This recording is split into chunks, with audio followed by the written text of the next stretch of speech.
I'd like to welcome everybody to the September 11th version of the Friends of Archaeology Bag Lunch. I'm Eric Lemon, Director of the Office of Archaeological Studies. And today, Dean Wilson is going to be talking about Chaco and Cibola region pottery types. We were reminiscing, as is probably everybody in the country today, about the importance of today in our own lives and the lives of our country. Dean was doing survey down in the southern part of New Mexico 20 years ago this morning and heard the broadcast on NPR radio as he was headed out to the field.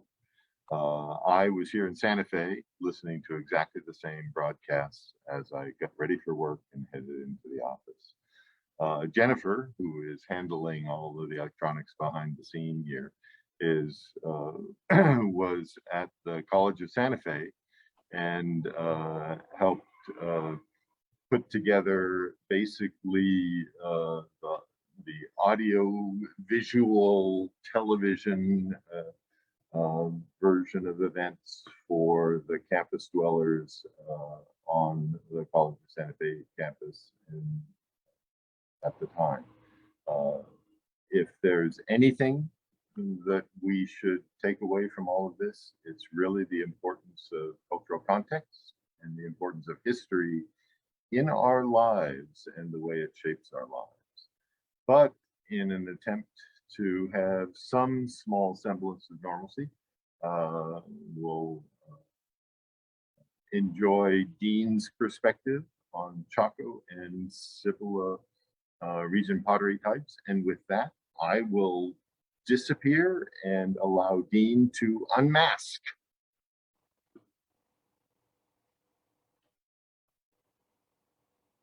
This talk represents the second of a series of presentations that describe the results and significance of our ongoing examinations of pottery vessels associated with various Southwest traditions that are now being moved from their previous home at Museum Hill to the Center for New Mexico Archaeology, where I'm speaking from right now. This analysis is being conducted as part of a grant, which I worked as a consulting ceramicist that began in the spring of 2019 and involved the evaluation and analysis of over 4,000 vessels. This is the second in a series of presentations focusing on these ongoing examinations that will include discussions of the nature and significance of pottery assigned to various regional traditions and types.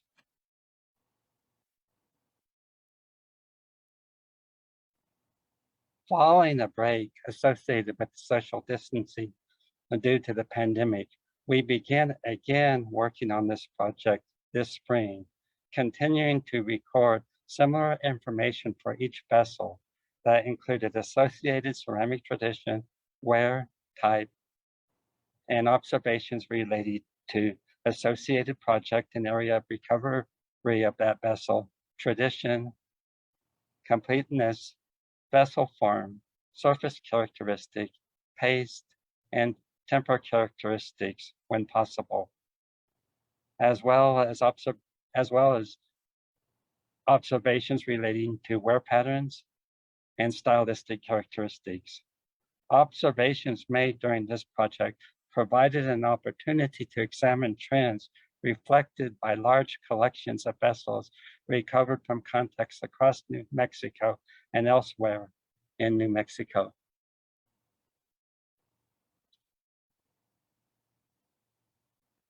As was the case for earlier analysis, we continued to focus on decorated whiteware pottery vessels, this time examining the range of whiteware types previously documented for regions from the north-central-most areas occupied by ancestral Pueblo groups. This lecture focuses on observations resulting from our examinations of a very large number of whiteware vessels assigned to types associated with the well-studied Chaco and Cibola traditions that reflect very large populations associated with the widespread occupation of these regions from AD 550 to 1275.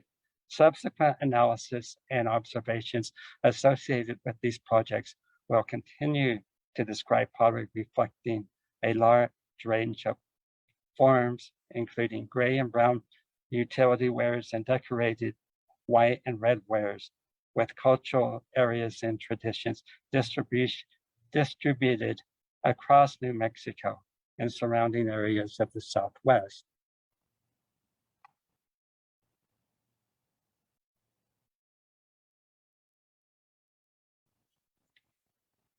Characteristics of ancestral Pueblo pottery types assigned to painted vessels produced in the areas of the Cibola and Chaco regions and elsewhere in the Colorado Plateau reflect a widespread and very long history of production and use of somewhat similar pottery forms that were produced over a very wide area. Relative simple technology, stylistic trends, and type of material resources utilized appear to have been shared in the production of whiteware vessels over a large area that we sometimes place into a central Anasazi branch that includes the northern San Juan, the Chusca, Chaco, and Cibola regions. Different pottery types defined for different areas of the central Anasazi that reflect similar trends and types differentiated for different traditions have been based on differences in temper and paint that include the long history of use of sand temper, then later mixed with sherd in the Chaco and Cibola regions, as well as variations in the type of igneous temper available and used in pottery productions in the northern San Juan and Chusca regions.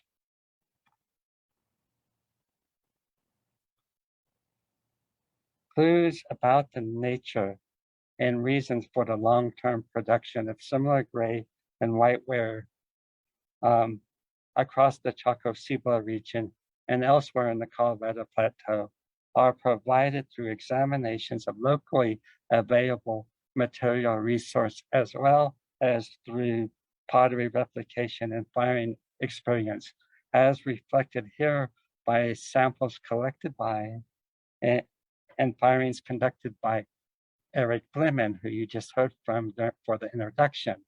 The long-term production of hard and durable pottery produced using low iron clays from shale and siltstone outcrops associated with the numerous marine formations such as deposited through various periods of the Mesozoic era, also known as the time of the dinosaurs, as well as by vessels exhibiting combinations of black iron-based paint over a white surface reflect similar strategies of selection of ceramic material and controlled firings in a neutral atmosphere to a relatively high temperature that resulted in a very long sequence of pottery associated with the Cibola and Chaco and other surrounding areas of the Colorado Plateau. This table illustrates changes and relationships between pottery types defined for the Cibola, Chaco, and northern San Juan region. Dates attributed here to different periods are not illustrated in as precise time spans as actually reflected, given divisions used here are based on 50-year increments, and the trends noted in combinations of associated ceramic types noted have also been somewhat simplified. Trends noted here for the Cibola Chaco regions are based on sequences defined during various investigations of the Upper Chaco, Middle Rio Puerco, Southern Chusca Valley, Pruitt, Puerco at the east, Little Colorado, Manuelito Canyon, Zuni, Acoma, and southern Cibola provinces, just to name a few that are some times defined by archaeologists. Pottery trends noted for the earliest part of this sequence, spanning from the Basket Maker 3 through Pueblo 2 periods, are similar between the Cibola and Chaco region and reflect widespread patterns involving the long-term use of sand or sand insured for temper and several ranges of decorations in vessels decorated in mineral paint. The initial appearance of pottery in these regions during the Basket Maker 3 period reflects one of the several new and important innovations as agricultural groups quickly spread across areas of the Colorado Plateau. The widespread and seemingly sudden appearance of pottery in this region, as reflected by similar gray and decorated whiteware pottery types, marks the beginning of a distinct and long-term technologies associated with the production of pottery in these areas of the Colorado Plateau.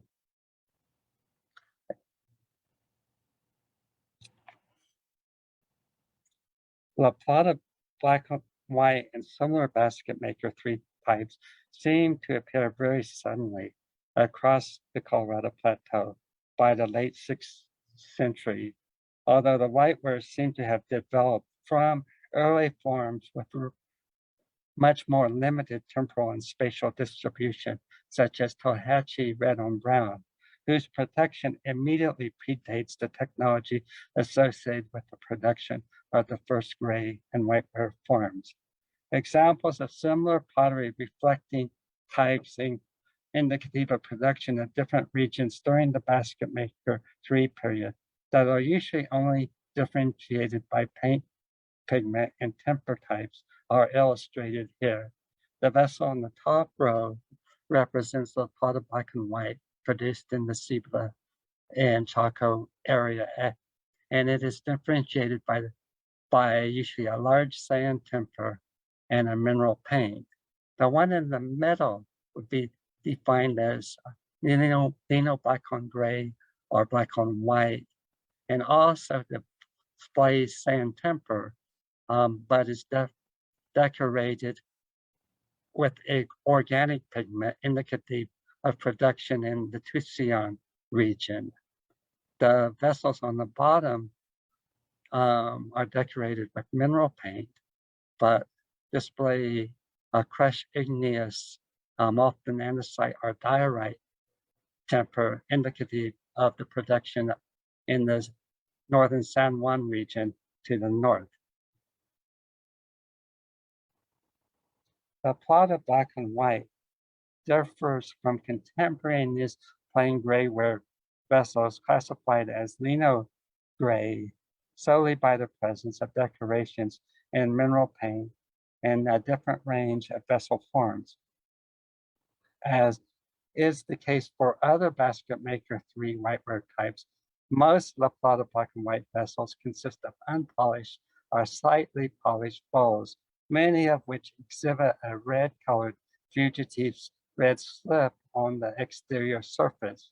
Rims are usually decorated with a solid line. Designs on La Plata black and white appear to reflect basketry-derived geometric designs or stylized anthropomorphs as sometimes reflected in rock art.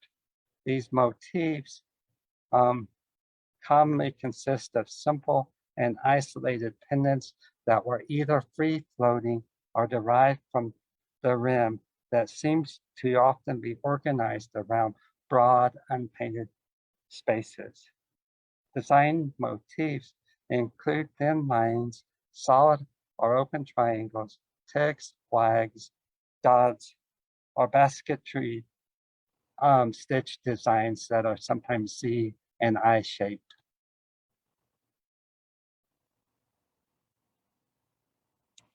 The Pueblo 1 period reflects a time of increased importance and intensification of agriculture, along with trends toward a shift in settlement to upland environments and the common establishment of larger communities consisting of surface rooms associated with proto-kivas or pet houses. In contrast to earlier basket maker 3 types, white mound black and white produced in the Cibola region exhibits characteristics and styles that are quite distinct from those noted in contemporaneous decorated wares produced in surrounding regions as compared to Kanaha black and white from the Tucson region, Jolette and Pena produced in the Chusca region, and Piedra Rosa black and white, and Bluff black and red from the northern or upper San Juan regions.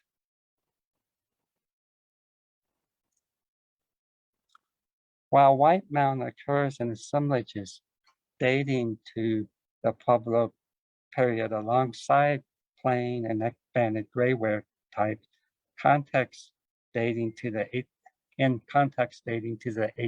early 8th century.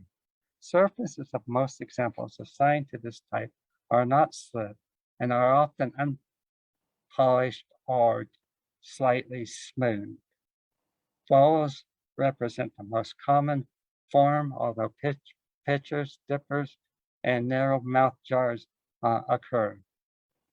Pastes tend to be light gray, and temper usually consists of large quartz sand grains, as illustrated with the profile on the left.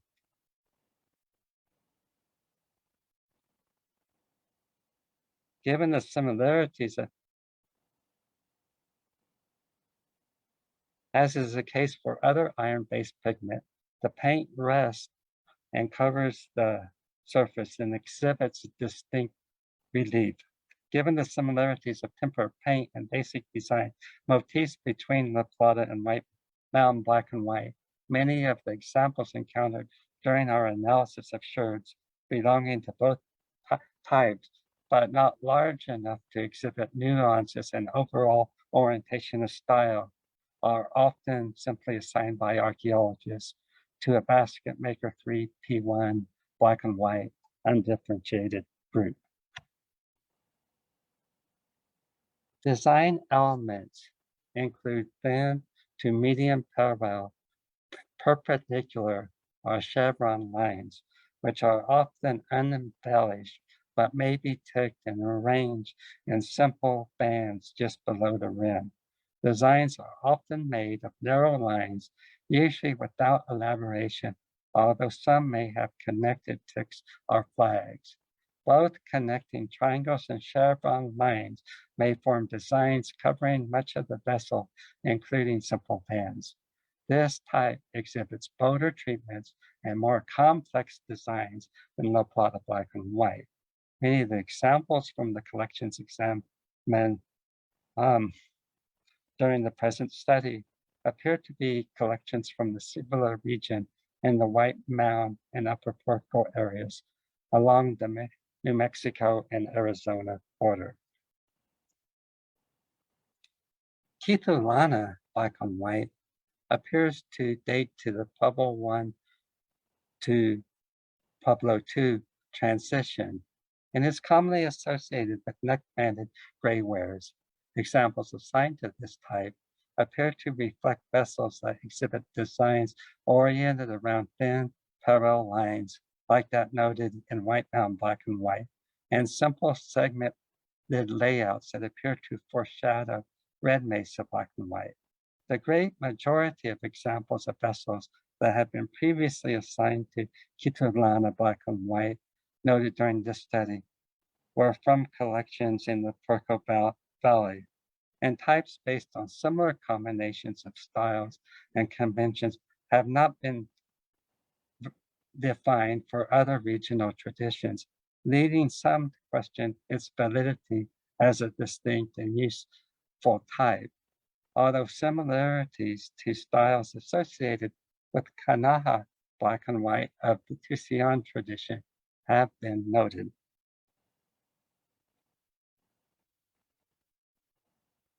Many of the vessels examined during the present study were assigned to later Pueblo II and III types that appeared to be associated either directly or indirectly with the larger and more famous Chacoan communities distributed over several regions. A significant number of vessels examined during this study were recovered from early excavations by the Museum of New Mexico of Kettle in Chaco, Kenya, and assigned to Pueblo II and Pueblo III types.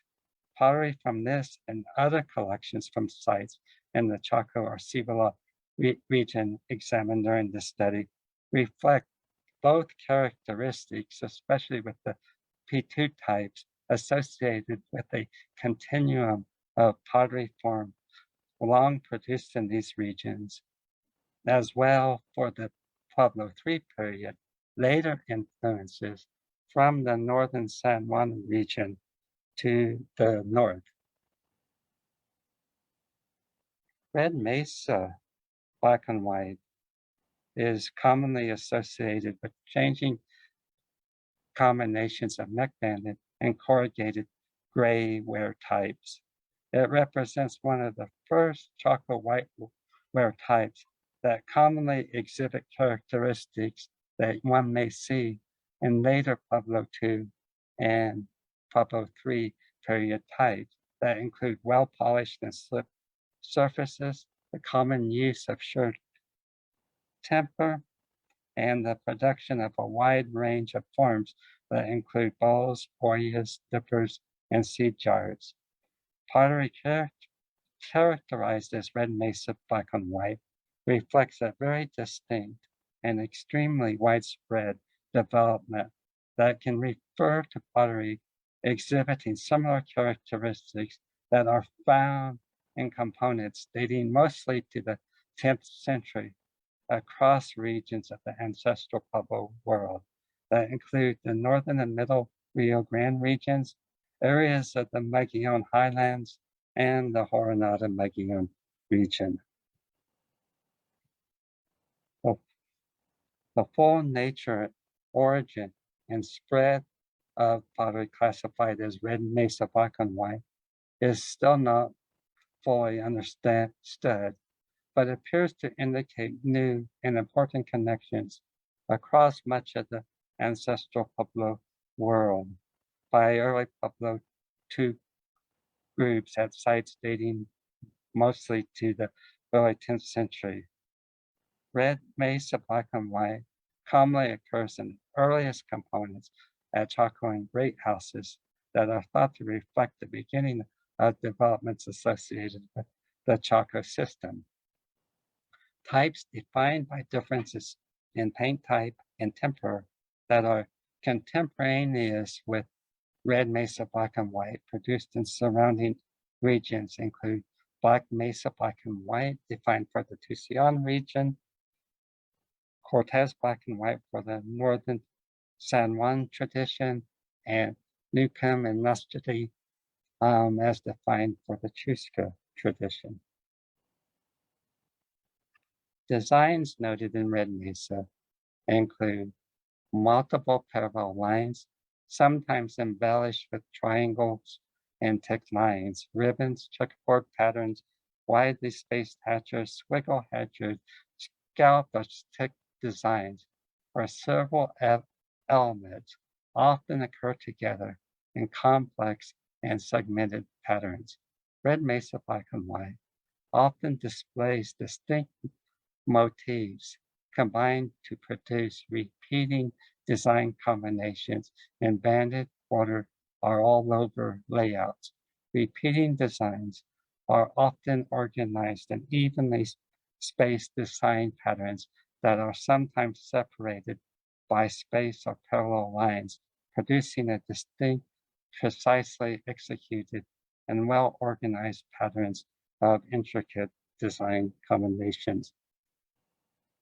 Pottery exhibiting the range of characteristics noted in whitewares produced in the Chaco Cibola regions during the late Pueblo II period includes several types, including Farco, Excavada, Gallop, as as shown here, and Chaco black and white.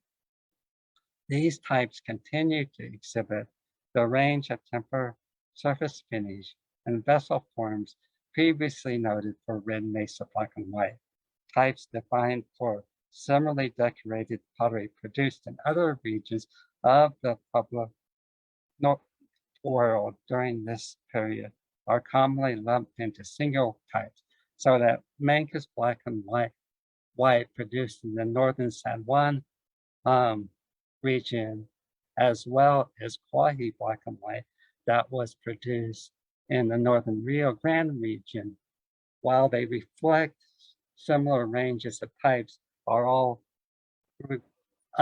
lumped into a single type.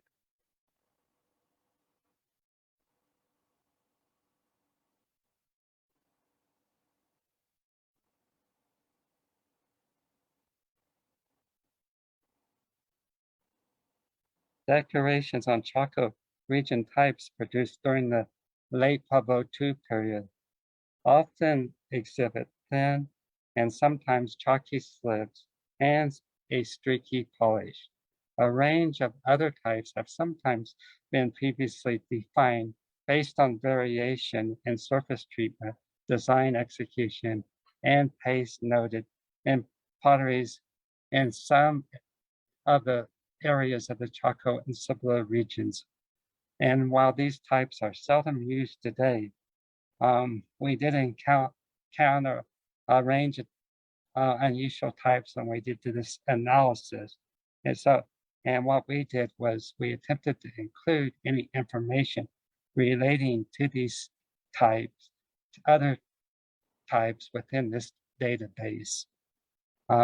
Puerco black and white resembles red Mesa black and white, but exhibits greater use of both solids that are often divided by thin parallel lines. While this type can be difficult to define, the associated style is often distinct and sometimes associated with periods transitional between the early and later parts of the Pueblo II period. Escabada black and white refers to late Pueblo II black and white forms that are comparable to styles commonly defined for Soci black and white of the Tusayan tradition. Designs consist of simple but boldly and well-executed designs that are often opposed so to create similar combinations of negative designs. Escabada black and white is commonly reflected by the occurrence of broad lines and connected triangles that are organized into banded segments and bold all over rectangular patterns. Gallop black and white is largely comparable to forms decorated with organic paint that were produced in the Tusayan region that have been assigned to Goji black and white and reflect one of the most common and typical of the Chaco region late Pueblo II types often encountered. It is defined by the occurrence of broad ribbons, triangles, and pendants that are filled with evenly spaced lines that are usually angularly oriented. The hatcher tends to be more widely spaced in Ware forms, while those in later examples can be narrower and more precisely executed. Decorations often cover the decorated vessel surface with intricate and well-executed patterns.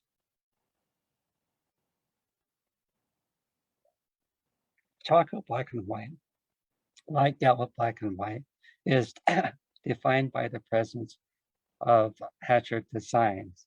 Although the framing lines tend to be thicker, the hatch lines are often narrower with and more closely spaced, with the thickness of space between the lines and thickness being similar. The overall symmetry usually resembles that for Gallop black and white, although designs are sometimes more complex and intricately executed. The distinct combination of styles and execution noted for Chaco black and white appears to reflect a relatively narrow time span, spanning from about 1075 to 1150 AD. The distribution of pottery types at sites in the Chaco and Cibola region diverged during the Pueblo III period. This is partially reflected by the dominance of organic painted forms, indicating influence from the northern San Juan region that include Macalmo style during the early Pueblo III period and Mesa Verde Black and White in late Pueblo III assemblages. In many but not all the areas of the southern Cibola region, Pueblo III components are reflected by the presence of mineral painted reserve black and white and then Tularosa black and white.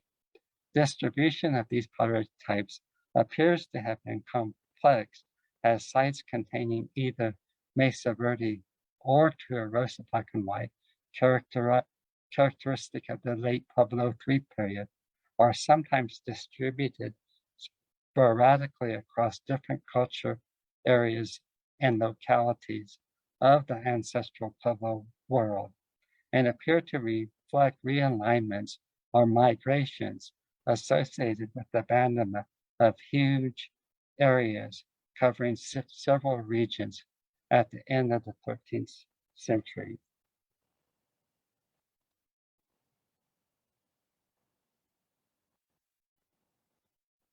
Chaco Macalmo black and white, produced during the early Pueblo III period, shares a range of attributes with late Pueblo II mineral painted types associated with this Chaco tradition.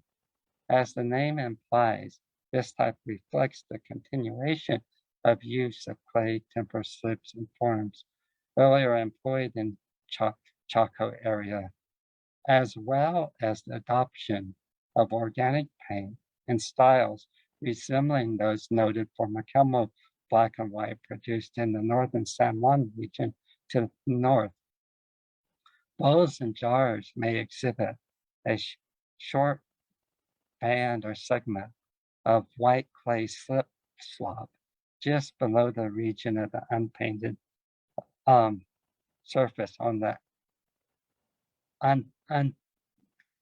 this type resembles Nava black and white of the Chushka tradition, which sometimes occurs alongside with Macalmo black and white. Designs noted for Macalmo black and white are quite distinct. Motifs are varied and include barbed lines, checker squares and dots, isolated dots, parallel lines and banded lines. Decorations are usually organized in a single broad band, although all over designs do sometimes occur. Framing lines are fairly rare, and when present consist of isolated single lines. Rims are flat to round, often with picking in the form of simple dots, while the range of vessel forms resembles that already noted for late Pueblo II types. Bowls and distinct pictures are most common. Macalmo black and white and other decorated types produced during the Pueblo III period are commonly associated with corrugated grayware vessels, exhibiting increased rim aversion. The large number of Macalmo and Mesa Verde black and white vessels in the Center New Mexico archaeology collections that we examined appear to have been mostly from sites in the Chaco Canyon and the area around Aztec ruin. As is the case for Macalmo black and white, paint reflects the use of organic paint type soaked into the surface, through which surface regularities can be seen. as indicated by the profile to the left. This type is commonly tempered with crushed andesite or diorite cobbles identified by angular fragments exhibiting intertwined combinations of light and dark colored minerals and may reflect productions in areas to the north along the San Juan drainage.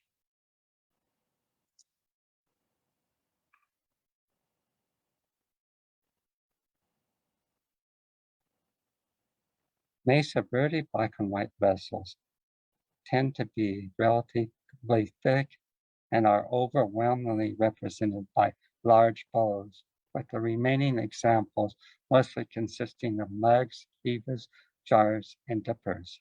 Decorations are usually executed in black organic pigment, usually over a well-slipped, highly polished, and sometimes crackle surface. Balls are flat and are usually decorated with ticked or dotted lines. Two classes of designs commonly represented include examples which are banded and others that exhibit an all-over layout. Banded designs are bracketed by thick single and thin multi-framing lines. Elements are often smaller and combinations are more intricate and complex than in earlier types. Design elements include straight patchwork, triangles, step triangles, dots, diamonds, and ticked lines. The design field is commonly partitioned into 2 or 3 or 4 fields that are filled with similar arrangements of elements. Painted decorations sometimes occur on bowl exteriors, usually as isolated elements, but sometimes as simple banded designs. Reserve black on white marks the beginning of the production of distinct vessels that continue to be tempered with crushed sugar and decorated with mineral paint in the southernmost areas of the Colorado Plateau and the Cibola region, where this type is commonly associated with corrugated grayware vessels, but also occurs in areas of the upper Gila of the northern portion of the Mogollon Highlands, where it is commonly associated with Mogollon brownware types. The dominance of this type in both regions appears to reflect the appearance of a system of interaction and integration connecting populations in the two regions. Vessels are dominated by jars and pitchers, although dippers, bowls, and other forms are present. Designs are similar to those noted in Socorro black and white, produced in the Rio Abajo region, and the Chupadero black and white in the Coronado Mogollon regions to the east, and Puerco and Wingate black on red, produced in the Little Colorado regions to the west. Designs executed in mineral paint usually consist of combinations of broadly hatched and solid elements, where hatched elements are usually wider than the solid elements. These elements are usually made up of combinations of triangular, rectilinear, and curvilinear shapes that are relatively large and simply executed, particularly when compared to later to the Rosa black and white.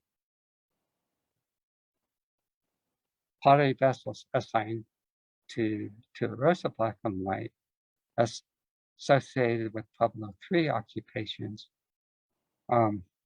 during the present study were mostly reflected by examples recovered from areas along the southernmost edge of the Colorado Plateau, such as the Zuni and Acoma area, where this type is mostly associated with gray corrugated vessels, and the upper Gila region, where it is mostly associated with Mogollon brownware types.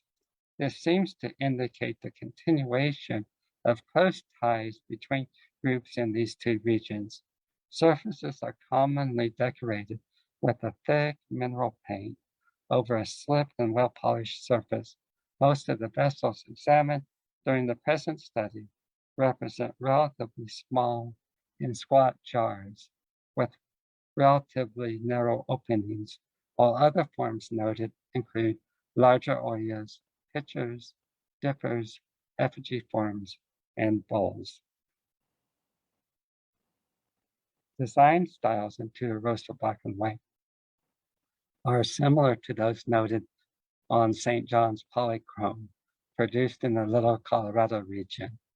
Motifs commonly consist of combinations of curvilinear and rectilinear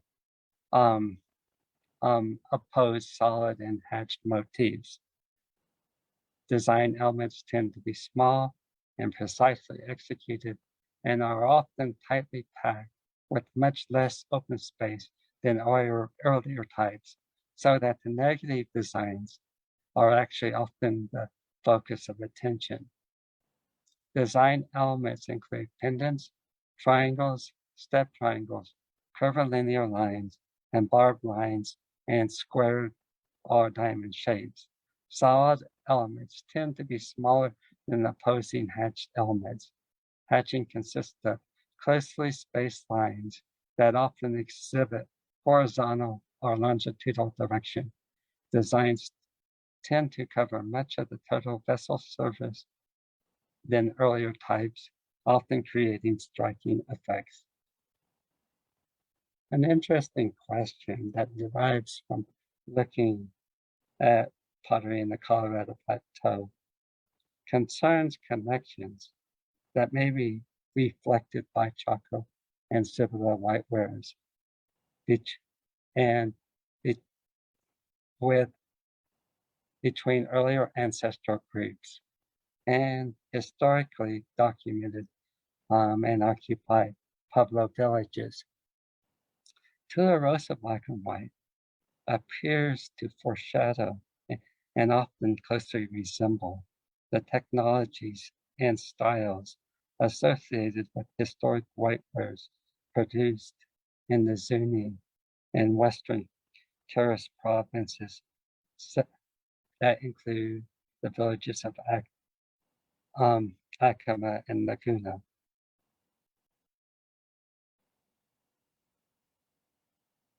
And may indicate connections between these groups and those residing in the southern Cibola and upper Gila region. One set of possibilities is that groups residing in the southern Colorado Plateau were connected with western Keras groups.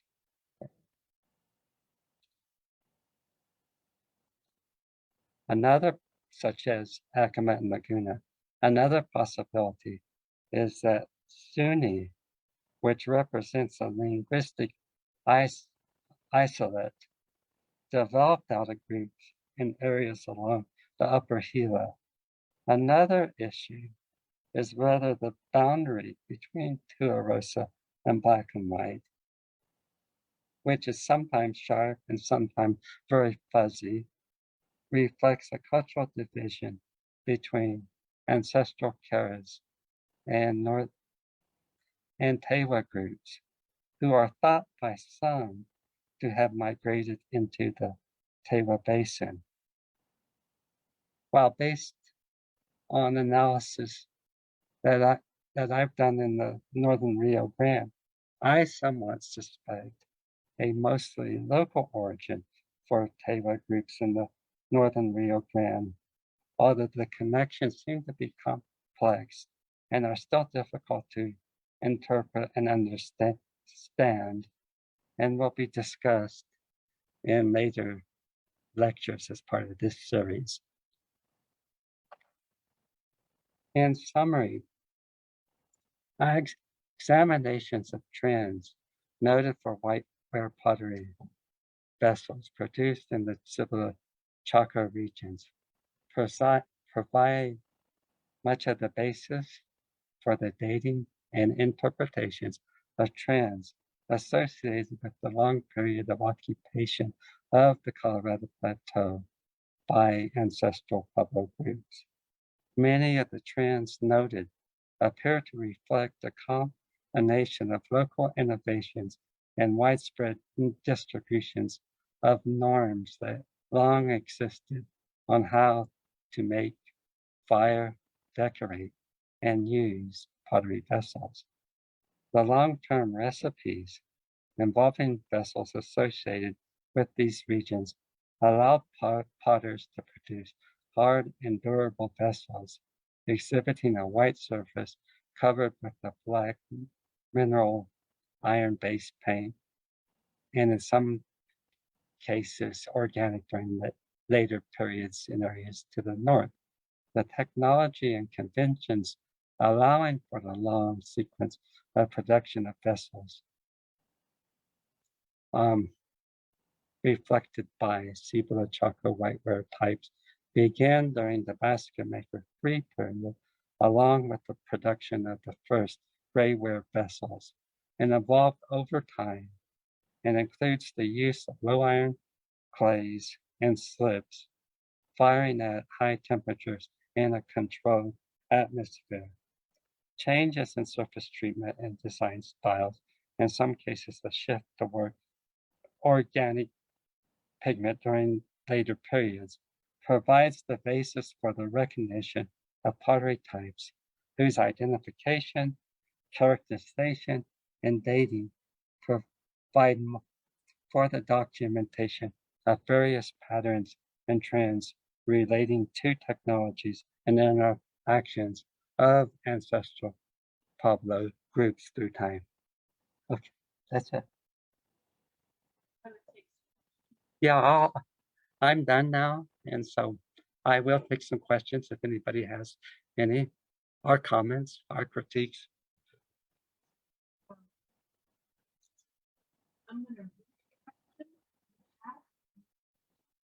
That sounds good.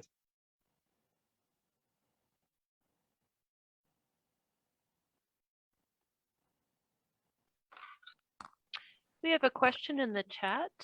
I'm intrigued by the pot at the lower left in your last slide, which I think is the slide that's still showing. Any indication of the purpose? It's donut-shaped pot with what looks like a mug on top. Okay.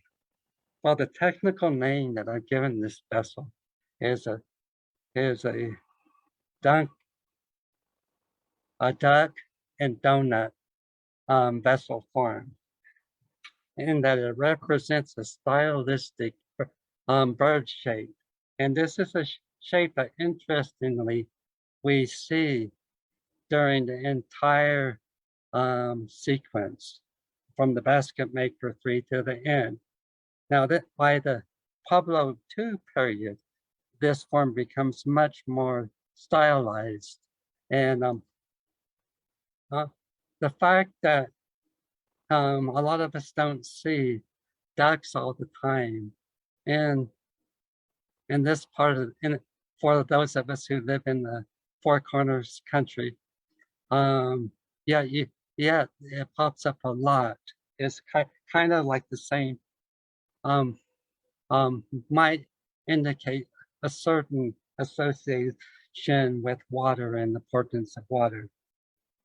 But they're really fun. Now, duck pots are one of the things that we all really enjoy finding. And when we see kind of the variations of the theme, it's really interesting.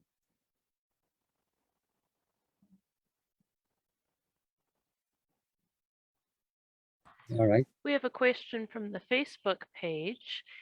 Any images of the serpent found on pottery? Hardly ever for the time period that we're talking about.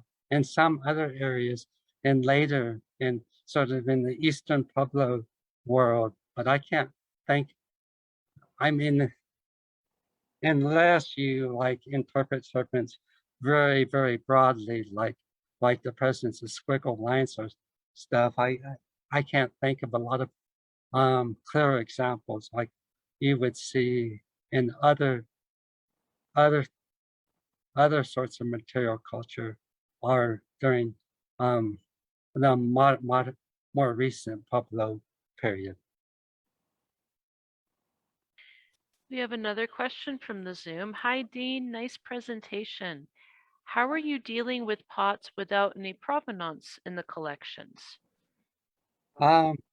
We get a lot. A lot of collections have been donated, and we try to figure out as closely as we can. Sometimes we'll have the site, and other times we won't have anything except that it's from a particular collection. And sometimes we might have a basic area, like they might say it was from this particular valley or something, but they don't know the site. One of the things we try to do is figure out where it might have come from. If it's possible, if there's a little break in it, we'll look at it through the digital microscope, and that an identification of a particular temper or some may give us an idea of where it may be coming from.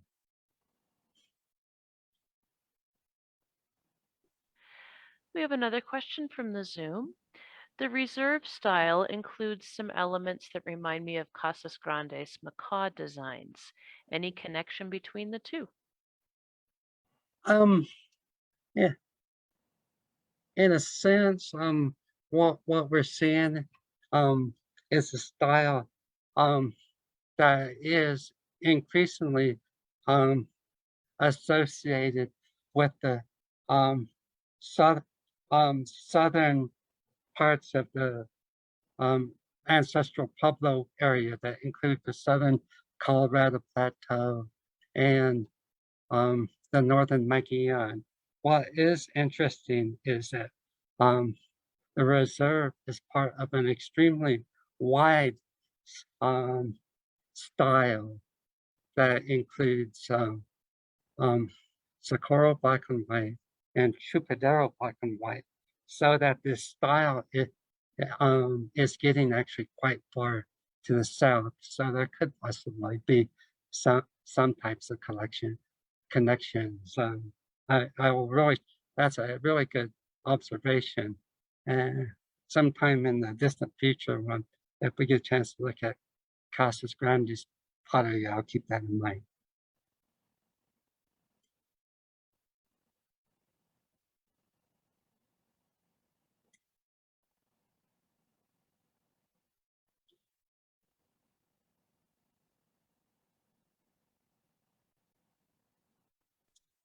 We have a comment from the Zoom.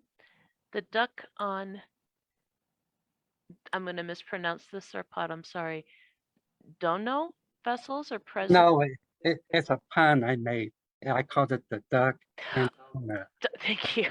The duck, thank you, Dean. The Yeah. duck and donut vessels are present in European prehistory from the Neolithic to the Celts. Many vessel forms and painted motifs from these pottery vessels are also present in the European Neolithic and Copper Age. Thank you for that comment. That's really interesting. And thank you for the observation. I didn't know about it. But again, you can kind of think of ducks as how they're associated with water and the changing of the seasons. How they're going to have a meaning that sort of gets intertwined with pottery and the other things in your culture.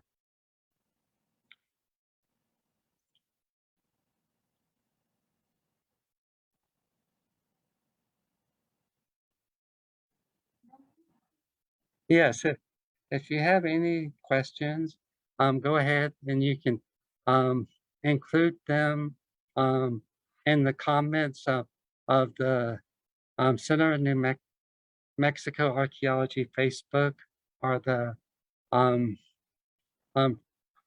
Office of Archaeological Studies Facebook page, or if you happen to know me, even my personal Facebook page, and I'll get back to you.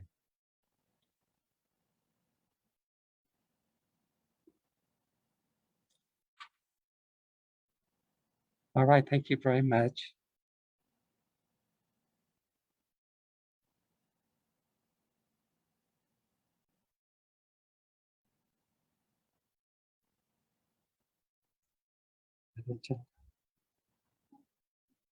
Okay, sure. We have a question from Barbara. Really interesting material. Thank you, Dean.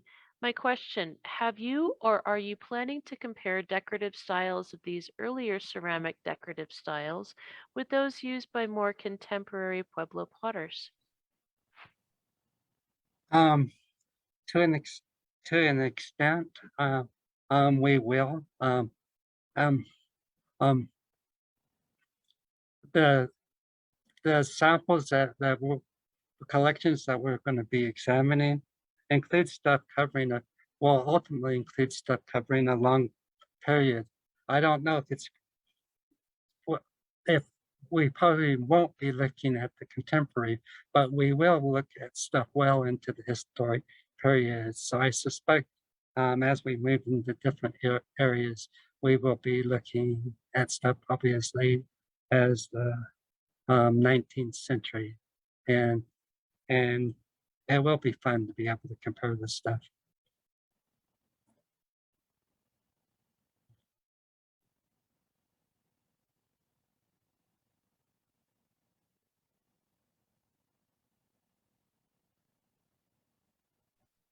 And Diana from the repository writes, "Hi, Dean, great presentation. I can't think of any questions right now. More sleuthing to come. Yes, next is Northern Rio Grande, and some are really late." All right, thank you. Yeah, I'm going to be looking forward to looking at some of the other stuff in other regions. Probably within the next month or so, we're going to be moving east a little bit and looking at stuff in the Northern Rio Grande.